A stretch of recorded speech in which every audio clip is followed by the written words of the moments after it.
I think this is important question. Whether beauty is in those things that man has created, painting, sculpture, poetry, literature, and the beauty of nature, the lovely evening, the clear stars, and the bright sunlight, evening's light of a sun setting among all the hills and the mountains and the valleys, and the wild animals. Here in this country we have almost destroyed them all. They do still exist. So we ought to consider together the question whether beauty is in the paintings and the poems, or in nature, or it is something entirely different. The beauty of a face, the loveliness of a poem, the great delight of a sunset, and a large sheet of water, and the bird on flight, and the breeze among the leaves. Whether all that is beauty, or when you look at a mountain against the blue sky, the deep valleys and shadows, when you look at something enormously great, one's whole all the problems that one has had are for this moment wiped away.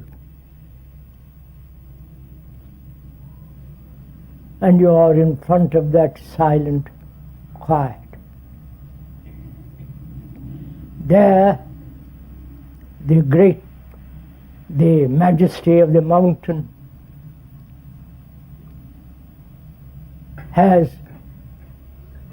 driven away yourself, the self with all the problems of daily life. That great rock has banished your problems for a second. And so, like a child given a toy, complicated toy, he is absorbed by it for some time till he breaks it or is bored with it. So human beings too are absorbed by the toy of a mountain, or by football, or when one enters into a temple, the temples of the world,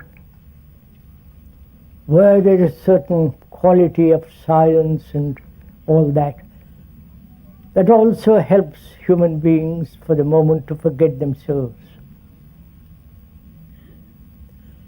And in that forgetfulness they appreciate that which is beautiful for a second. That is, where the self is not, beauty is. Is that beauty in the picture, painting, in a concert of Mozart or Beethoven, or in the poem of Keats, Or is it possible to be totally free of oneself to look at the world? Then in that there is great beauty. There you are not absorbed by anything. Something doesn't take you over, or the very grandeur, the majesty of something drives away for a second the self. And when there is the absence of that self with all its problems, there is then great beauty. Not in something or externally or subjectively, but the very complex problems of one's life, which is the problem of the self, the selfishness, the agony and so on, to be free of all that, totally, completely, then there is great beauty. Beauty to be found nowhere else on earth, or any painting or any poem.